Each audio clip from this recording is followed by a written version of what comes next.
Hi, എല്ലാവർക്കും Jasna's cook ബൈറ്റ്സിലേക്ക് സ്വാഗതം. ഇന്ന് ഒരു എഗ് കബാബാണ് നമ്മൾ ട്രൈ ചെയ്യാനായിട്ട് പോകുന്നത്. ഇഫ്താറിനൊക്കെ നമുക്ക് ഉണ്ടാക്കിയെടുക്കാൻ പറ്റുന്ന നല്ല ഒരു സിമ്പിളായിട്ടുള്ള ഒരു റെസിപ്പിയാണിത്.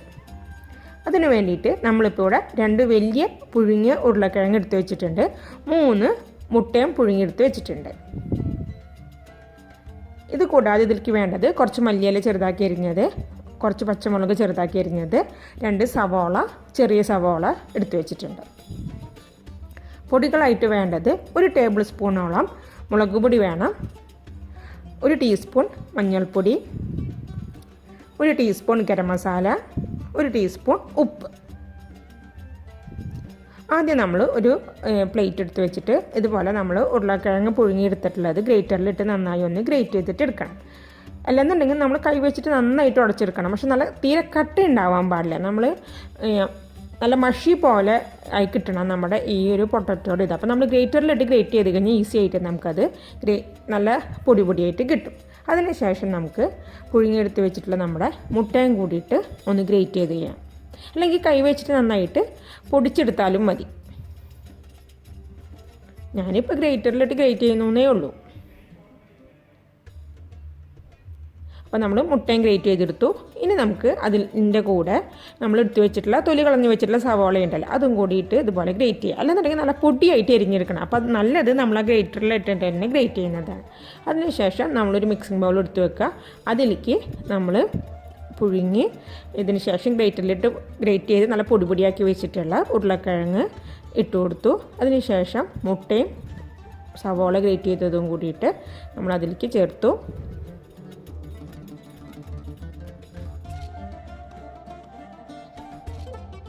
ചെറുതാക്കി അരിഞ്ഞ് വെച്ചിട്ടുള്ള മല്ലിയിലയും പച്ചമുളകും നമ്മൾ അതിലേക്ക് ചേർത്ത് കൊടുത്തിട്ടുണ്ട്.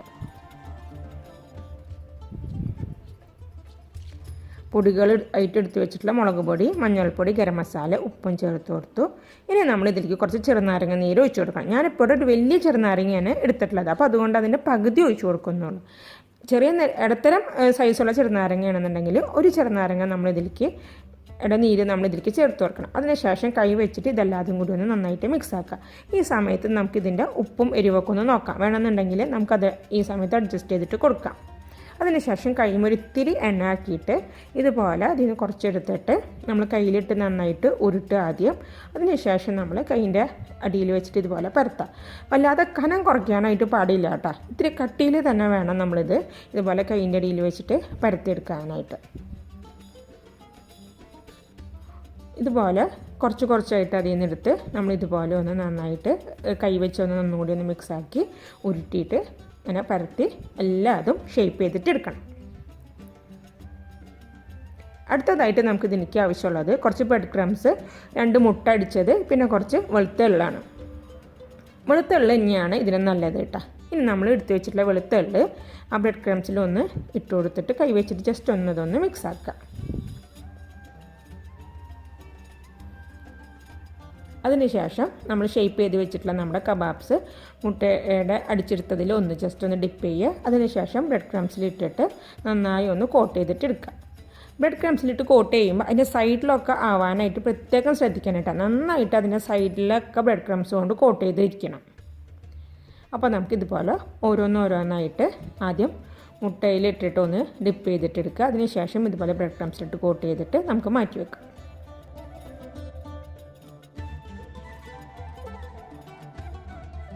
ഇതുപോലെ എല്ലാതും ബ്രെഡ് ക്രംസിലൊക്കെ ഇട്ട് കോട്ട് ചെയ്ത് ഞാൻ ഒരു പ്ലേറ്റിൽ ഇപ്പോൾ എല്ലാം സെറ്റ് ചെയ്ത് വെച്ചിട്ടുണ്ട്. ഇനി നമുക്ക് നമ്മുടെ കബാബ്സ് പൊരിച്ചെടുക്കാൻ വേണ്ടിയിട്ട് ഒരു ഫ്രൈ പാനിൽ കുറച്ച് എണ്ണ ഒഴിച്ചു. അതിനുശേഷം ഇതിൽ വെളിച്ചെണ്ണ ഉപയോഗിക്കരുത് കേട്ടോ. അതിനുശേഷം നമ്മളിതുപോലെ ഓരോന്നായിട്ട് ആ എണ്ണയിൽ ഇട്ട് കൊടുക്കുക. പിന്നെ പൊരിച്ചെടുക്കുമ്പോൾ മീഡിയം ഫ്ലെയിമിലായിരിക്കണം കേട്ടോ. ഒരിക്കലും ഫ്ലെയിം കൂട്ടി വെക്കരുത്. കാരണം ഇതെല്ലാം ഓൾറെഡി കുക്ക്ഡ് ആയിട്ടുള്ള സാധനങ്ങളാണ്. ജസ്റ്റ് അതിൻ്റെ സൈഡ് മാത്രം ഒന്ന് നമുക്ക്, അതായത് അതിൻ്റെ ചുറ്റും മാത്രം ഒന്ന് മുരിഞ്ഞ് കിട്ടിയാൽ മതി. അപ്പോൾ ഒരു സൈഡ് ഒന്ന് ആയിക്കഴിഞ്ഞ് കഴിഞ്ഞാൽ നമുക്ക് ഇത് തിരിച്ചിടാം. ഈ എള്ള് ചേർത്തിട്ടുള്ളതാണ് ഇതിൻ്റെ സ്പെഷ്യൽ ടേസ്റ്റ് എന്ന് പറയുന്നത്. നല്ല ടേസ്റ്റാണ് ഈ എള്ള് കൂടി അതിൻ്റെ മേലെ ഇങ്ങനെ ആ ടേസ്റ്റും ഈ മുട്ടയുടെ ഇതും ഉരുളക്കിഴങ്ങിൻ്റെ എല്ലാതും കൂടി മിക്സ് ആയിട്ട് വരും. അപ്പോൾ അതുകൊണ്ട് തന്നെ നിങ്ങൾ എന്തായാലും ഇത് ട്രൈ ചെയ്ത് നോക്കണം. സാധാരണ ഇപ്പം ചിലപ്പോൾ നിങ്ങൾക്ക് കാണുമ്പോൾ തോന്നും ഇതൊരു കട്ട്ലറ്റ് പോലെയല്ലെന്ന്. പക്ഷേ എല്ലാ എള്ളും കൂടി ചേരുമ്പോൾ ഒരു ഡിഫറെൻറ്റ് ടേസ്റ്റ് തന്നെയാണ്. അതുകൊണ്ട് തീർച്ചയായിട്ടും നിങ്ങളെല്ലാവരും ഇതുപോലെ ഒന്ന് ട്രൈ ചെയ്ത് നോക്കുക. സാധാരണ നമ്മളിപ്പോൾ ഇഫ്താറിനൊക്കെ മുട്ട ബജി ഉണ്ടാക്കാറുണ്ട്. അതിന് പകരമായിട്ട് ഇതുപോലെ ഒരു ഉരുളക്കിഴങ്ങും കൂടി പുഴുങ്ങിയെടുത്ത് കഴിഞ്ഞ് കഴിഞ്ഞാൽ നമുക്ക് എളുപ്പത്തിൽ ചെയ്തെടുക്കാവുന്ന റെസിപ്പിയാണ്. അപ്പോൾ ഇതുപോലെ 2 സൈഡും ഒന്ന് മുരിഞ്ഞ് കഴിഞ്ഞാൽ നമുക്ക് എടുത്ത് മാറ്റാം. ബാക്കിയുള്ളതെല്ലാം ഇതുപോലെ നമുക്ക് ഫ്രൈ പാനിലിട്ടിട്ട് ഓരോന്നോരോന്നായിട്ട് നമുക്ക് പൊരിച്ചെടുക്കാം.